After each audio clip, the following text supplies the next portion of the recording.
If I'd have to describe Delta Airlines with one word, I'd use the word innovative. Everyone's heard of Delta, arguably the best in the US and statistically the world's most profitable. But how did they get to where they are today? What Delta told me, as for the Boeing 757s and 767s, we anticipate keeping them in service through the end of the decade. All those older aircrafts, they're not going on the longest route. Fuel efficiency doesn't matter as much on like shorter routes. I think that those planes, they're definitely aging, but I think that the job they do is so critical for Delta. Delta's fleet is so unique and has been one of the biggest contributors to their profitability. But there's another factor that has led to their success: their hubs. Atlanta has been so crucial to how Delta operates. When you think about Delta, you think about Atlanta just being at the core of their mission. They have single-handedly made this the busiest airport in the entire world. Minneapolis is mainly just like the key Midwest domestic hub, and Detroit has 750 daily departures by Delta, which is a lot. They're able to play around with routes and test demands in markets. Besides Atlanta, what do you think is their most important hub? Detroit or Minneapolis. That's second to Atlanta. In 2007, Delta emerged from Chapter 11 bankruptcy and have been on the rise ever since. They've made bold moves with their fleet, their routes, and their overall product. They merged with Northwest, creating the world's largest airline, and have now climbed back up the ranks to become the world's most profitable. We break it down in this episode of Final Approach. Delta's not the flashiest airline, nor the newest, but they are the most profitable. So, what did they figure out that virtually every other airline missed? Well, I think 100% of Delta's profitability comes down to their fleet strategy. They have such a unique fleet. Obviously, there are some commonalities between Delta and other airlines all around the world, those 737s and A320 families, and the A350s and 330s. We've seen many and most airlines use those aircraft. However, there are some things that stand out. Those 757s, 767s, and 717s. Especially those 717s, as Delta and Hawaiian are the only airlines today that still operate those aircrafts. And I think the reason why Delta has opted for this strategy and why it works so well for them is because of how many different destinations and markets that they fly to. Because let's say a location doesn't have as much demand, but it is all the way across the world. They can use a smaller aircraft that can meet that range whilst not having many empty seats. That way, Delta is able to fill all those seats, which translates directly into profitability. I think it's a good time to sort of just rewind exactly, or a little over now, 100 years, because we are celebrating Delta's centennial this year.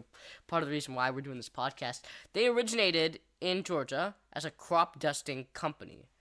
Then they moved to Louisiana, and then they moved back to Georgia, made Atlanta sort of the busiest, the capital airport sort of the world in a way.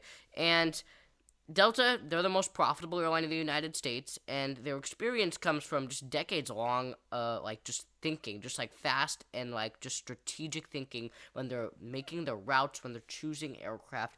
They're just, they're the experts about this. They're the veteran experts about this in the industry, right? Just go back to 2008. You see the Northwest Airlines merger.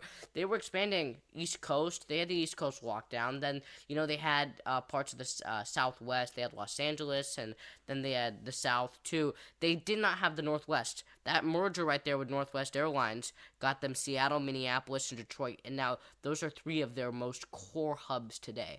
And so just thinking about their acquisitions is so big, and that's one of the reasons why they've just bolstered out and become the U.S. airline in a way. Let's break down the fleet. I think that's a great idea. Yeah. So let's start with the A350s. Those are the newest ones, the most amazing, great range, very efficient. Those wide bodies that many airlines are using, as I mentioned earlier. So they actually have 20 orders for the A350-1000s, I believe. Yep, and those are coming in early next year. They are coming in. And how do we think those aircrafts will be used? Well, I think they're going to be used, and actually I've got information right here from Delta. They sent me a note a short while ago, and we asked them about their fleet, because their fleet is so diverse. It's incredibly diverse, from 737s to now A350-1000s. In my opinion, no other airline in the world has a fleet anything like this. You said that 717 as well. But, yeah, they told me in quote, with the A350-1000 entering our fleet next year, we're preparing to expand into new long-haul markets such as Asia and the Middle East. These aircraft will feature 15% more premium seats than retiring wide bodies and support our sustainability goals over 20% better fuel efficiency. All right, the main thing, I don't know about you guys, that I took out from this is Middle East. I was just Middle that's East. exactly This what I is a was- crazy market, and it's controlled by the country flagship airlines. What I mean by this is, in my opinion, right now, Delta Airlines is the U.S. airline. Like, when you think of U.S. airlines, it's Delta. It's not American Airlines, in my opinion. And right now, if you go to the Middle East, it's Qatar and Emirates, and it's so fascinating because both of these airlines are representing two sort of governments in a way, two countries, and there's no airline really representing the United States. And there's no airline that has ever sought after that Middle Eastern region, or specifically into Dubai and Doha, those two cities. And I'm really curious, will Delta fly there? I think that there's a chance that they could fly there, but that any flying that they do would either have to have a good partner in one of those cities, or they're just targeting point-to-point travelers, because they won't. If they don't have any partners there and they're expecting people to connect, they won't. Nobody's gonna connect if there's no partners. Well, I mean, that's part of the right, reason because why the Middle East, yeah. that's like a huge connection. Qatar is hub. in one world. But Qatar is in one world. You can't work with them, and then Emirates, they're not even in an alliance, so there's not much to work with there. And one of the main reasons why Emirates is so dominant and why Qatar is also so dominant is because that's like a global hub. You're going in and out very quickly, kind of like Atlanta, but we haven't seen any airlines other than Emirates and Qatar, especially from the U.S., going to those locations. Well, I think it's just because the government is regulating who flies in and out of there, especially because the government is pretty much a central But I mean, factor you of see, controlling Air those Canada airlines. tried to fly Vancouver to Dubai, and I mean, they pulled out because they weren't getting enough passengers. Because people flew Emirates. Yeah, people because flew Emirates. any flight you have to Dubai or to Doha, you're most like it's almost a 100% chance that Yes, you're flying that with you're those. flying on one of those two carriers, and it's also, or Etihad for that matter, if they're thinking of going to Abu Dhabi too. That could be a bigger route as well. I think, I am going to be honest with you guys, I do think that these governments are going to let Delta in if they want to go to the Middle East. How long they will last on that route, I don't know. I also know that we're not here to do a deep dive into the Middle East region, which we should do in a later episode, but I think we gotta dive back into these other fleet. Yeah. While Delta is like the most profitable airline, I don't think they're dominant enough to expand into that region because that is a very tricky region for airlines. Every airline, not just Delta. And while Delta is so successful, they're so dominant as well. That is just so difficult to take that market, which is just been dominated by those two airlines for so long. It's a difficult market. Only time will tell. I say we move on to some of the other aircraft that they have here. If we want to stick with wide bodies, should we do that? I mean, they've got the A330 series. That is a really dominant series for them. And what Delta tells me is A330s, they have Dash 200s. Those were ex-Northwest aircraft. Dash 300s, Dash 900 Neos. And so they've got three variants of the A330 right now, and they tell me that they're typically assigned to medium-haul, international, and transatlantic routes where capacity and range just align with the demand. So if you're thinking, for example, from Seattle, where Delta has really strategically grown in the past 12 months, to say the least, right? You're seeing A350-900s could be replaced with 1000s, highly doubtful from Seattle, but those 350-900s are going to Asia, and the 330s are serving cities like London, Paris, soon to be Barcelona in the spring, as well as Rome. So I think it's just based off of demand, and that's a question that we did ask them. How do they choose between a 350 and a 330-900? Well, I think it obviously depends on whether they have the aircraft that's available, and it also depends on how many people they expect to fly that route and whether the A330 can serve the destination. And also, as you guys talked about earlier, like the A330, if they can fly a smaller aircraft, they will fly a smaller aircraft to be able to fill up more of the seats. So it's not like they're absolutely wanting to use the A350 everywhere.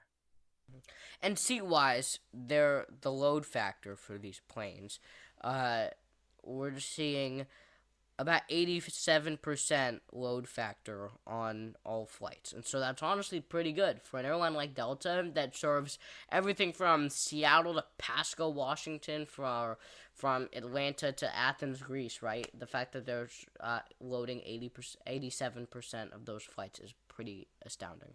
Something I noticed looking at our charts here, the Airbus A330-300 has approximately 282 seats, and the 330-900 has 281. So that's just one seat different. Why doesn't Delta just send out the A330-300s and just use the 330-900s? Because those are newer, they're more efficient, and they have the same amount of seats in them. But the thing is, the 900s do have a higher unit cost, and so fuel efficiency doesn't matter as much on like shorter routes. So I think that's where they're going to send all their 330s, 300s, and 200s on the shorter routes, and then the 900s go on longer routes.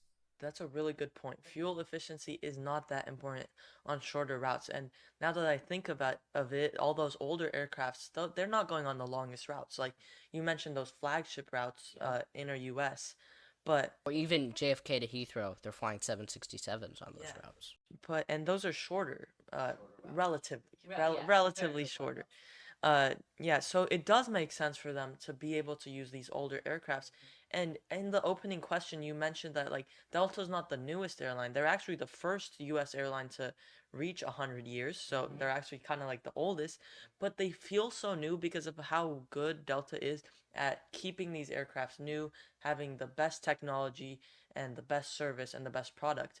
It feels like it's a brand new airline, like it just came out yesterday. If I'd have to describe Delta Airlines with one word, I'd use the word innovative. I think that they've just constantly had innovation that they've always brought to the table for everything, whether it's for choosing aircraft type, whether it's for choosing networks, routes specifically in that, choosing hubs, like just strategically being innovative in where they fly, I think is really interesting. And if they want to fly to the Middle East, and if they bring their same innovation that they've brought to every other route that they are flying right now, especially those flagship ones, and also very unique ones for that matter, I think they could successfully handle the Middle Eastern market. But they do want to, because where you see Delta has really good success on all of its routes, because they chose it strategically. If they go to the Middle East just to go to the Middle East, then it's probably not going to end well. But then if they have an actual plan that we just don't know about yet, then it's a possibility that they might end up going there. That's very true. Should we dive into their Boeing wide bodies? Because they've got some. It's not... When you think of wide bodies in Delta, you should think of Airbus, because let's just say Delta has not placed an order for 777Xs, even though it's not a wide body. The 737 MAX 10, which is going to have lots of range, they have not placed an order for that either. They have the MAX 10s. No, they don't. They have orders. They have it ordered for 100. They have 100 ordered. Yeah. Yeah, they have orders, but well, those are more for capacity, for shorter routes, for aircraft like 717, 737, because they're getting old and they just cannot fly longer. As a U.S. airline, you're gonna need those smaller aircrafts, those 737s and A320s, because in the U.S., domestic travel is just as important as international. Even actually, it's more important than international. So it makes perfect sense for them to have newer aircrafts in those regions. Yeah, oh, absolutely. I think that's... If they're going to try and compete with Emirates or Qatar in any way to go into the Middle Eastern region, they need new aircraft. Like, that's hands down the most important thing that they need. So for Boeing wide bodies, they've got the 767. Do they have... what else? They have it's just the 757 and 767. 757 doesn't count. It's like a middle of the market. They only have one Boeing wide body, and I mean, that being said, they only have two Airbus wide bodies, but in the way that you look at it, they have so many different variants of those specific planes, and so many different needs that they have to handle. Those 757s and 767s, they're aging really fast, and I think that, what Delta told me, as for the Boeing 757s and 767s, we anticipate keeping them in service through the end of the decade. The 350-1000 and 330-900 are part of a cascading up-gauging strategy that allows us to gradually retire older aircraft while maintaining flexibility across our network. So, there you go. They want to keep them till the end of the decade. What do we think about this, guys? Before we continue, if you're enjoying this episode so far, feel free to drop a like. It really helps us out. Thank you, and now back to the episode. Well, Delta, as we mentioned earlier, Delta is good at keeping those aircrafts new. They have a great maintenance team, so those aircrafts can be used for as long as possible. They're really pushing the limits of these, but they are able to, and that's one of Delta's strengths. And I think Delta provides a good service on those aircrafts where they still feel new and they're still a good experience. So I think, as we talked about before with the capacity, I think it makes sense for Delta to actually keep using these aircrafts. It does. Finn, I'm curious if you have any data or specifics on retrofitted aircraft for Delta. Yeah, so it looks like Delta have retrofitted, like if we're talking about 767s, they have retrofitted them with those cool new premium select seats and the Delta One suites.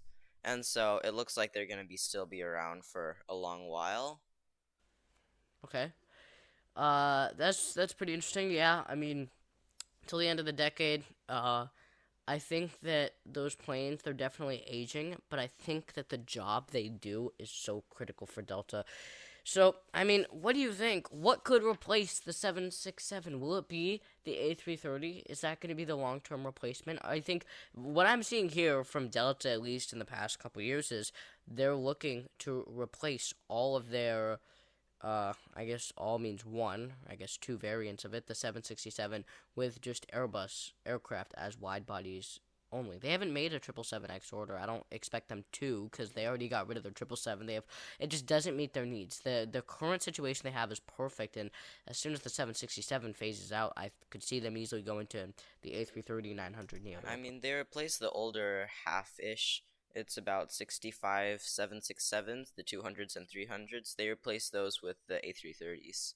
So I think it's a question of whether they want to keep taking in more A330 Neos or if they want to, if they don't want to put all their eggs in one basket. Well, first of all, you said like by the end of the decade, right? So there are still time. I mean, both the Airbus and Boeing are working on completely different things, but who knows, maybe they might have something to replace. And a lot can change by then. I think like we mentioned earlier with the 330s, like sometimes the older model is better because of the what was it, unit cost, right? Lower unit. So maybe like that's not the most viable replacement. And then another thing to consider is fleet simplification, with which almost all airlines are doing at this point. And Delta, while it looks like their fleet is kind of all over the place, we can still break it down into a few simplified things. So the long haul, the Asia Europe, we have the 330 Neos and the A350s. That's quite simple. And then obviously there's the 737 and A320. That's like kind of that's not very simple, but it's still one variant and another variant. The A321 Neo, Yeah, A3. that's going at this point a lot of flights on that 321 from U.S. mainland, from West Coast cities, especially like Seattle, to the Hawaiian Islands. You're seeing them fly from sort of middle of the country to the Hawaiian Islands on 752s, and then they don't really operate. They exited that Boston to Honolulu route, which is clearly just like a money trap at this point. Hawaiian Airlines is exiting that too. The reason why I bring that up is because like the A321s are sort of like just the mid-size aircraft. They're slightly bigger than a 737, but they're smaller, obviously, than a A330 or 767. And a lot of airlines are putting that A321 and going all in on single aisle long haul. That's something that Delta does not really seem to want to do. Yeah, and that's actually a really good point about that last point you made. Because I think for any other airline, I would say just replace those aircrafts with the A321 XLR. But they have not ordered that yet. Yes, And they will not. And they It will said not. they will not meet Yes, their needs. because it doesn't work for Delta Airlines, and I think like Delta Airlines is the most. It's kind of like the outlier in this situation because, as we mentioned with the capacity, they do want that variety, and the A321 XLR that doesn't really close like any gap for. But it's also interesting to see that, Delta is they heavily rely on their A330 Neos for long haul operations, and you can see they're kind of favoring smaller aircrafts, but they just don't want the XLR. Finn brings up a good point in that if you go onto any radar and you look at their long haul operations, you'll primarily see 330-900s or 330 variant of some sort compared to the 350-900s. Quite rare. I think you'll see more 350s once that 351,000 comes in. Before we leave that 767, I think it's time for a little story time. You're probably wondering, how did Delta get their first 767, or first wide body for that matter? And it's a pretty amazing story. It was recently featured in the Delta 100 Years documentary that's streaming now on YouTube and on Delta.com. But Delta's first 767, it centers just on the spirit of Delta. That was the name for their flagship 767. It was the 767-200, so a really small, sort of chunky aircraft in that case. We're gonna play a little guessing game. How much did that Finn? I hope you're not looking it up right now. For the cost of that plane, how much did that 767 cost back in, what was it, 1982? All right, here's my logic here. I believe I was watching a ton of videos leading up to this episode. I saw like Delta's revenue back then was like 13 million, 15 million. Yeah. So I'm gonna guess 10 million for the 767. Finn, how much? I'm gonna say like 80 million. Ooh, wow, that's a lot. Correct answer is 30 million. Now, how much would a 767 cost you today? Like 200 million. Yeah. Actually, you can't buy one today. Okay, if you could. Like maybe 175. $250 million. So, obviously, the whole currency has changed, right? The whole, but it's now worth a whole lot more. It was known as Project 767, and you want to know how they got it, you guys? Do you know how they got it? Yeah, you explained it to me. Basically, the employees, they put all their wages together, right? All their wages. So the employees got bonuses, and they all like piled in just a small amount, and they raised $30 million. They got their first 767. How many employees did they have back then? Now it's your turn to guess. Now it's my turn to guess. I don't know, maybe like 8,000, less than that, maybe 6,000, probably at the most. Definitely at the most, right? There can't be more. Maybe even 5,000. I don't even know. $30 million from 8,000. I know, but it's crazy. And okay, the reason why the story plays such a pivotal role here is because that 767, it kicked off their wide-body expansion. That laid the foundation for them to continue. And they, if not the first, they were one of the first, airlines to get that plane and to just use it in the way they did. This goes back to what we were talking about at the top of the hour, right? They're using these planes in such a strategic way that any airline, United even, could not do, for that matter. Yeah, I mean, the industry was so much different back then, and like the 767, I wouldn't even say that's like the flashy new aircraft back then, right? That's just there was such a different, and back then it wasn't just Boeing and Airbus. There was Douglas, right? McDonnell Douglas. Yep. There was I don't know. Yeah. Well, one more thing is the 757. So that's their go-to narrow body for long haul narrow body routes or medium haul routes. And so if I'm just trying to figure out an example of this, like Detroit to Iceland could use that route, or Minneapolis to Iceland. I don't know if they fly that, but that's just an example of a 757. I think Icelandair flies a 757 there. They do to places just like that. So, what would replace the 757 for Delta? It's not quite a wide body. It's a long, sleek rocket of an aircraft. What would replace it? Do you think Boeing, just while we got the cameras out here, do we think that Boeing is working on something to replace that, or something completely different? Well, obviously, we all know the 797 was supposed to be a replacement for the 757, but I know we've said this a lot in earlier episodes. Given Boeing's current state, I don't think they have been able to even work on that. And it's not going to come out for a while. Like, there's going to be a whole generation of aircraft before that's... And if you say by the end of the decade, like, Delta is not going to be able to wait that long if those aircrafts are going to go out by the end of the decade. Yeah. I think their strategy is mostly MAX 10s, A321neos, and higher frequencies. But the MAX 10, they've been delayed till 2026, 2027. And for Delta, I think that they could do that. But the problem that I think we're increasingly seeing here, and this is something that I really hope the Trump administration can approve for them, is the 777X and the 737 MAX 10. Because that's going to be such a beneficial player for all U.S. airlines, and I think it's just about time that they start, the FAA specifically starts getting a little more invested in saying that the U.S. needs to get ahead in this, because I mean, not that we sort of do want to beat Airbus in a way, the United States I'm talking about, and so it's just sort of it's interesting to see why nobody's got involved. The reason why I bring that up, though, if Boeing can't get that, or if the FAA rather couldn't get that 737 MAX 10 certified, they could go to an A321 XLR. Well, I mean, 737 MAX 10 doesn't have much range. It's comparable to A321 Neo. Yeah, but I'm just talking to replace the 757. Because that can go transatlantic. I think Delta needs a good narrow body option, and in my opinion, you don't need another 767 like aircraft here.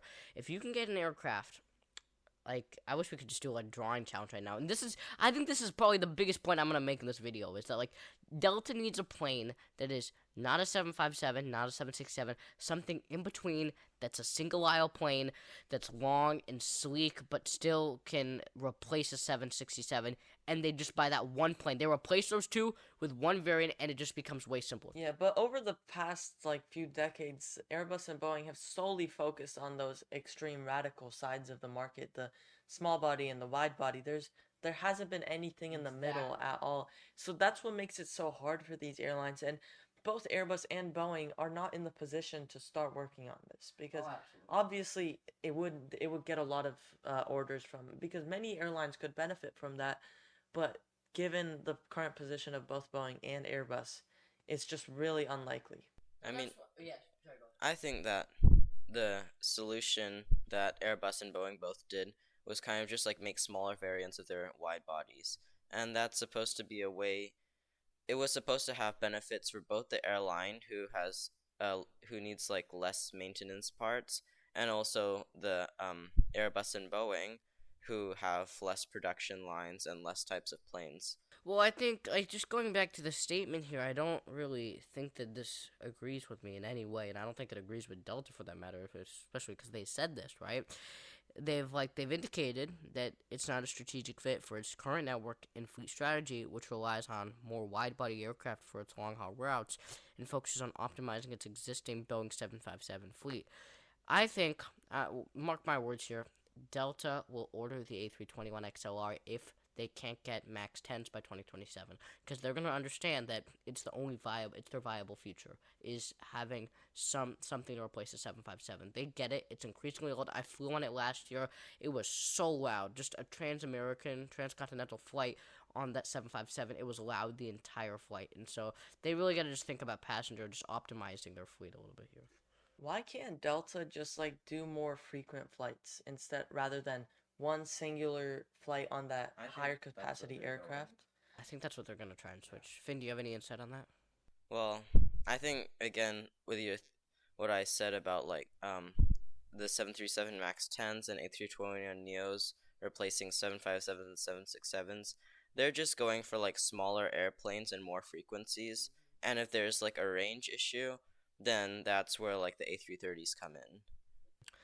Can we move on to the network of these planes? Because we're talking so much about these planes, but, like, let's think about it. What's suited best for where these aircraft fly? And we sort of talked about it a little bit, but, like, Delta is unlike most U.S. airlines, where they've got these hubs, and it's not, compared to Alaska for a second, it's not where you've got hubs in Seattle and Portland, also Anchorage, San Diego, Los Angeles, San Francisco, right? All on the West Coast that are flying east and then coming back. Delta's got hubs literally everywhere. Like, they've got hubs in the middle of the United States. They got hubs in the Northwest, the Southwest, the Southeast, and the Northeast. They've got hubs everywhere, and it's so beneficial to them because they can virtually cover every market possible. How do you think their creation of all these hubs really influenced who they are right now? I really think before we can talk about hubs, we got to talk about hub. One hub. Atlanta is Atlanta has been so crucial to how Delta operates, and honestly, they can't work without Atlanta right now. Absolutely not. They have single-handedly made this the busiest airport in the entire world, and it has just really reflected on how Delta operates, because those planes are just going in and out instantly. Like there's no in wait delays, oh, there's traffic on the taxiway. Nope, they're in and out. You could call it Delta International Airport. Like, it is literally their airport. Like, you notice that most airlines, they don't really have their airport, like, of just, like, where their planes fly. Partially because, like, it's so dense in a way. Like, I'm just trying to put this in words here, but, like, main places that airlines fly are, like, peak tourist destinations or business demand destinations that are very densely populated. And like, take United for example, they have Newark, right? That's a pain to expand significantly from, just because you're so limited. There's Seattle, right? Seattle, it's not the top destination, but look, you can't expand SEA very much at this point. Like, take Los Angeles, right? And then there's Atlanta. In Atlanta, in a way, in my opinion, it's not a very big tourist destination, nor is it a huge business destination either. But Delta just swooped in there, and they've claimed it, and they've just made it so central, because it's a short-ish flight from the East Coast. From any city on the East Coast, it's not going to be more or less than roughly 2 hours to get to Atlanta. From the West Coast, it's a little bit of a different story, but I think that's why they built out their West Coast hubs so significantly. And so when you think about Delta, you think about Atlanta just being at the core of their mission. And for me, they've expanded so far, but they have not forgotten Atlanta, which I think other airlines can learn what to do. A lot of airlines out there, they've forgotten where they came from. Delta has its origins right at its headquarters. It's got the most flights at its headquarters. It knows where to be in the world. It has its solid place. It secured its place for flying around the world, and it's easy for passengers to get to, and it's really efficient. Yeah, and now I think we can move on to hubs. So Delta's got a bunch of hubs. We've got Atlanta, obviously we just talked about. We got Detroit. We have Minneapolis, and we have Seattle, and then there's more. We got Salt Lake City. The list continues pretty much, and then internationally, we've got a lot too, or a lot for an airline that's based in the United States. Amsterdam is a key one. Paris is also a huge one. These two are primarily because of SkyTeam Alliance, because Air France, or because Delta is with Air France and KLM in that alliance. We got London Heathrow as well. Delta and Virgin Atlantic are also partners there. And then Tokyo Haneda. It is crazy how much they used to fly to Narita. 100% of that traffic. Okay, we're going to pop open another sparkling water here. 100% of that traffic to Narita has now all moved to Haneda. Honestly, so much better. I personally wish Alaska would fly to Haneda. I think just Haneda is just a much better airport. In fact, I say we just start with those international hubs. I think that's a great way to start. Finn? And also, let's not forget Seoul. Oh, that is a huge one too. Yeah, that did not appear on this list, but yeah, also a huge one. Finn, you've been to both Tokyo Haneda and Tokyo Narita. Can you just tell us a little bit about them? Like, what are they like from an operations standpoint? I think from operations, Haneda is definitely way more crazier, more crowded. There's like a huge competition going on for slots in Haneda. Narita is very chill. If it weren't so far from the city center, it would be nice because it's, there's lots of slots, lots of empty gates. Everyone really wants to go to Haneda because it's new and it's closer to the city center. That's a big one. As a U.S. airline who is as international and global as Delta, you're gonna want these global hubs so that you can strengthen connections with international passengers as well. We talked about how the credit cards are translating into more passengers, but that's mostly domestic. They need other ways to get international passengers as well, and establishing connections with those cities is very important. Like a great example, this is not for Delta, but at Heathrow, there's a lot of like advertisements for other airlines. Like Emirates has a kind of like a monument kind of thing there. So it's kind of important for Delta to have these connections all around the world. Oh, absolutely. I just think for Delta, like when I first thought of hubs, I thought of Haneda. Just like the sheer amount of flights they go, just Asia Pacific is crucial, and a key airport for that is right here in Seattle. That is the Asia Pacific gateway for Delta, you could arguably say, even more than LAX for that matter. So let's just go over their. Can we go over their domestic hubs for a second? Because this is even more insane than their international hubs. The fact that also U.S. Airline does have international hubs is kind of insane as well. Atlanta, Detroit, Minneapolis, St. Paul, Los Angeles, New York, JFK, and LaGuardia, Seattle, Boston, and Salt Lake City. So, can we dive into these? It sort of ranked. I just sort of ranked these hubs by passenger demand. Atlanta is crucial. Then Detroit has 750 daily departures by Delta, which is a lot. So Minneapolis and Detroit actually came through the Northwest merger, and that was one of the main things they acquired from the airline. And I think those are crucial hubs for Delta as much as Atlanta. Obviously, not as much, but it is still important. Detroit was a huge one for Northwest, and now that Delta has it, they can strengthen connections with Asia. That was a huge market from Detroit and Minneapolis as well. They've really been using those with the A350s, especially. Yeah, Minneapolis and Detroit specifically. Detroit had a 90%, above a 90% on-time performance in quarter three of 2025. There's a lot of international traffic in Detroit, primarily to Europe and Asia, as you can expect. Minneapolis, on the other hand, is 757 and 767 operations, and that is their main hub for 75 and 767s.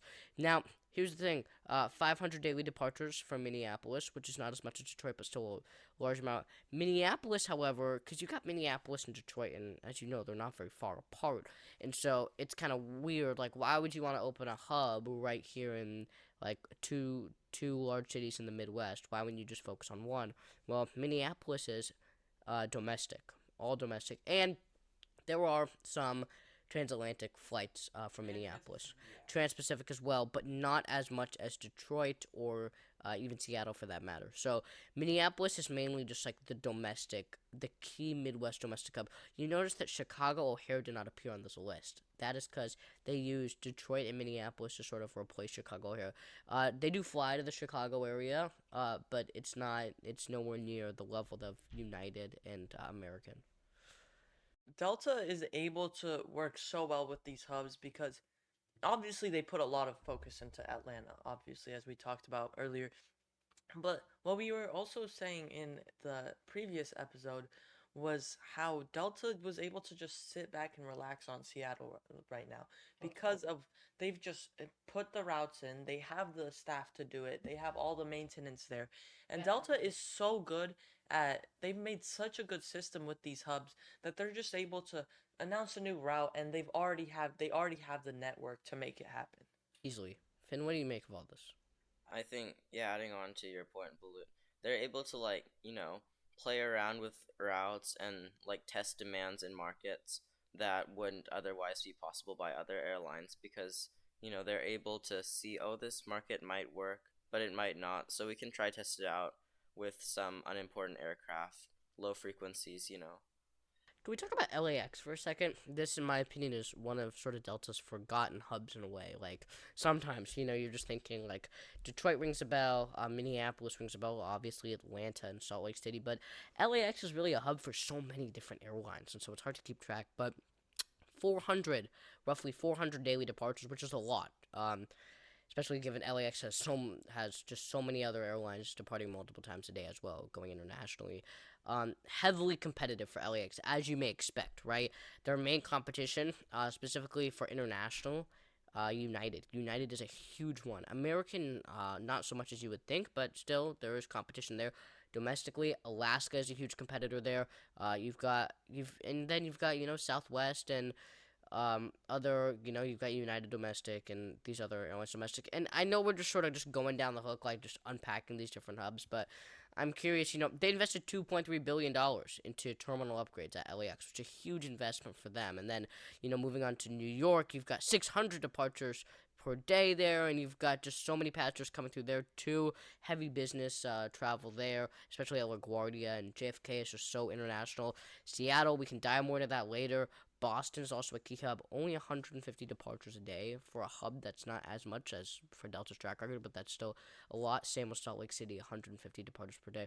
What do you guys think is Delta's most important hub? And I know you're going to say Atlanta, but besides Atlanta, what do you think is their most important hub? If Delta had to get rid of all their hubs right now and still try and survive, they pretty much couldn't. But if in a theoretical world they needed to, what hub would you keep besides Atlanta? Detroit or Minneapolis. Interesting. Because that's like second to Atlanta. And it's like center of the country. It is central. They've established many routes from there. Of course, Seattle is important, and LAX is a difficult market for everyone. The video I watched on U.S. hubs, LAX, it's not a connecting destination. It's a final destination or departing destination or departing point, and it's just so heavily competitive. No airline has actually established dominance in LAX. So I think Finn is right, Detroit and Minneapolis, because that's the most crucial aside from Atlanta. I completely agree with you guys. I mean, both of these hubs, just to note, are former Northwest hubs. And so it's just one more thing that shows how critical these mergers and acquisitions are for Delta. And going forward, I honestly think that we could see more. I'm curious what you guys' take is. Spirit Airlines, they're literally cutting their fleet in half, which is pretty crazy. Do you think an airline is going to like buy them or merge with them? I don't think Delta would. Yeah, I don't think Delta. I think Delta's got a good thing going right now. Obviously, I literally watched this morning, but they made another like budget airline to compete with the other budget airlines. I think it was like Song. Yes, thank you. That did not work out good for them at all. So I don't think it really makes sense for them to buy out Spirit, especially Spirit. But and they wouldn't really need the aircrafts either, given that they have 100 737 Maxes on that are yet to come, and I think they're just not in the position to merge anymore. I think that Northwest merger was just like amazing. It created the largest airline in the on the entire planet, and I think that's all they're pretty much set. And also if they're acquiring Spirit to go big, you already see like a whole bunch of other airlines like closing in together. So they aren't gonna get that much out of Spirit. That is true, and it's Delta's 100 years old. Do we think they're going to expand more internationally besides, Europe with Amsterdam and Paris, and then London, and then Asia with Tokyo, Haneda, and Seoul? Delta's been growing really fast ever since they came out of Chapter 11 bankruptcy, as we mentioned at the beginning. I think they'll just keep consistently expanding more and more. I don't think we'll see any like huge bumps in expansion wise. Maybe they'll upgrade some aircrafts, maybe the product will change, maybe that's how we will see a difference in profitability and revenue, stuff like that. But I think they'll just consistently add routes where they need them, and where they routes that are getting a lot of competition, they'll work with those routes to make them better. But I think Delta, they'll just consistently grow from now on. I got another question for you guys. What I meant to ask this while we were still diving into fleet. What aircraft do you think has been the most beneficial for Delta? And one single aircraft. I know you got to choose here because it's going to be complicated, right? Do you want to choose a E175 for short range, or do you want to go to 350?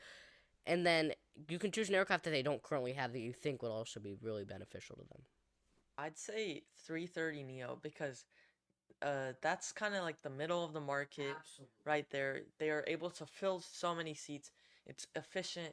They're using it a lot now, and on many different routes they're being used. I think the A320 family, like generally, because that's what enables them to really grow domestically. And like especially you have like the A319s, you have the A321 Neos. There's a type of plane for every type of job in the domestic market. Do you think Delta regrets not ordering the 777X? No, they got rid of those 777s intentionally in the late 2010s, right? Well, it was intentional, but it might not have been the best choice. Maybe. Well, considering that COVID hit right after, or was it? But like they recently refurbished them, the 777s, before they started retiring them. And like yeah, it was retired because of COVID starting March 12th, 2020.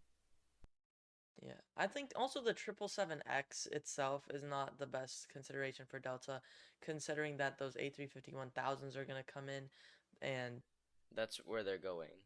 yeah. Absolutely. Can we talk about just seat wise? I think this is crucial.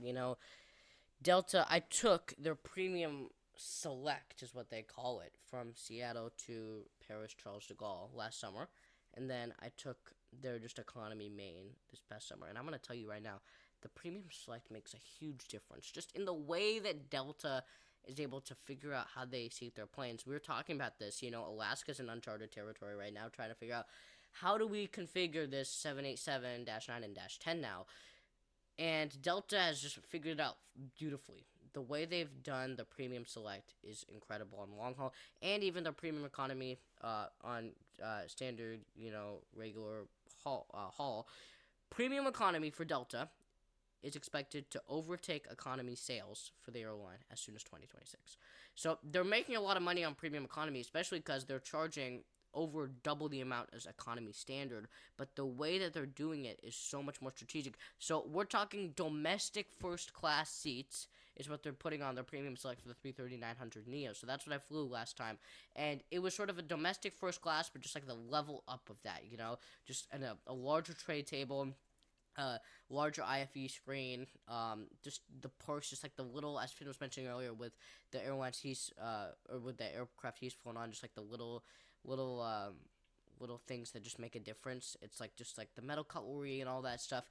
They did a fantastic job. It made me feel like I was in first class, honestly. And they situate you right next to Delta One, which I think is great. And they sort of divide the plane in a great way because they've got their more space, which is sort of the premium economy. It's sort of the economy plus or whatever.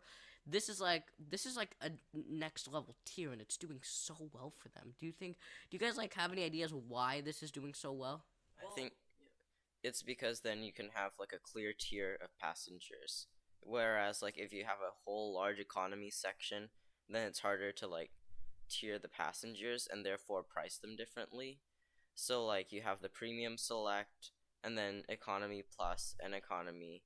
And so you're able to like fine tune the benefits more instead of grouping them all into one category and giving them later boarding. You know what I mean? Yeah. And for Delta, Glenn Haustein, the president of Delta, he said that literally a couple days ago, much of our growth, if not all of it, will be in the premium sectors. So I think this also just plays at a big part here for Delta, right? They're coming out as a premium airline, and I think now is a great time to shift on over to Seattle. And it's just specifically with their battle against Alaska. And I'm not talking about Seattle. We all love talking about SeaTac. You can see in our earlier episodes, we are pretty much in love with the airport. And at this point, we can humbly call ourselves experts in a way of just discussing the airport's future and the airlines that fly there. And so for Delta specifically, Finn, I'm just curious, they're going head on against Alaska. Alaska announced flights to Rome. Delta announced just after that. And we really haven't had a full deep dive discussion on this since they've announced that over the summer. So, Alaska's going to Rome.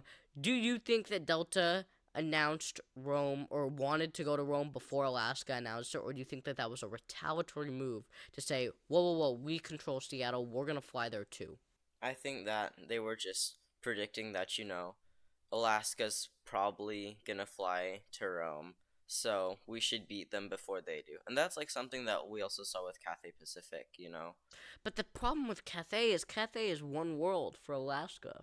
But they don't have antitrust immunity, so Cathay can just cheat on Alaska all they want. If they wanted to. I mean, they're still part of the same alliance, though. Yeah. There must be some rules within that One World Alliance, though. You gotta, sort that out, right? Is Cathay fairly new to the alliance, or No, they're a founder member.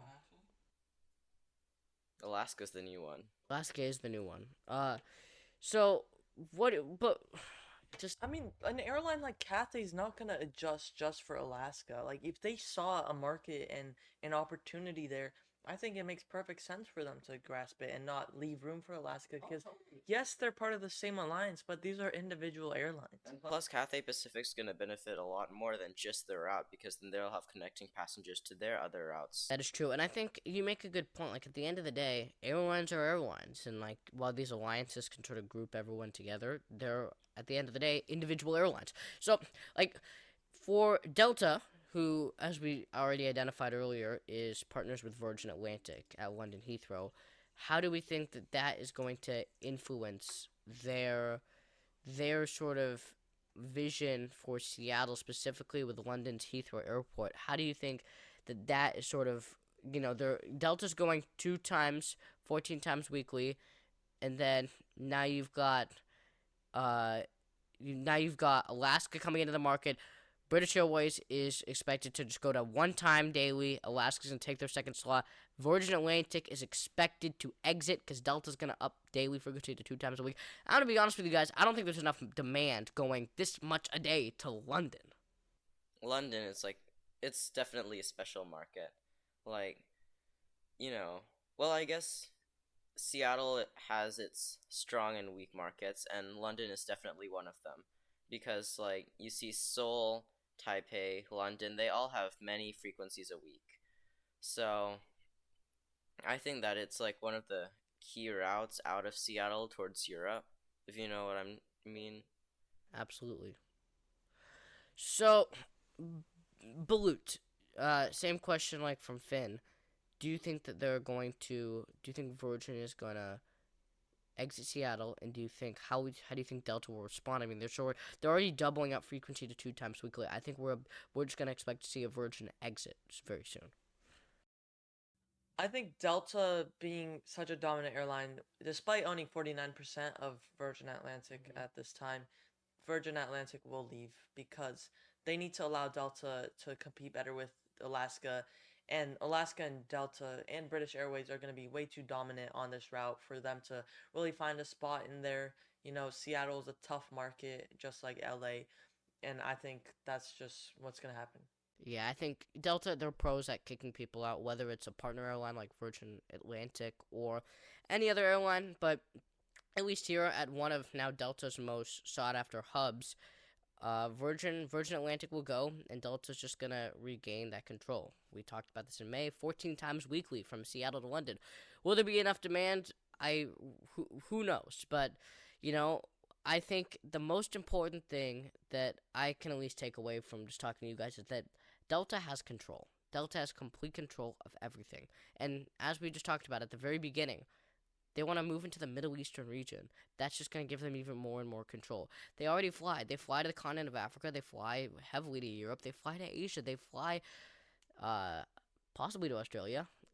Balloon's kicking my foot. It's time to wrap this up. But you guys, thank you, Finn, too. Thank you so much for joining us. I thought this was just an incredible discussion that we had today. Delta is the United States' airline, in my opinion. They're everywhere. They're literally everywhere. You will find a Delta plane in every airport you go to, and even though it's 100 full years, 100 long years, you could say, I think they have hundreds more to go as an airline where they can grow even more. But for now, I think Delta is doing absolutely tremendously awesome.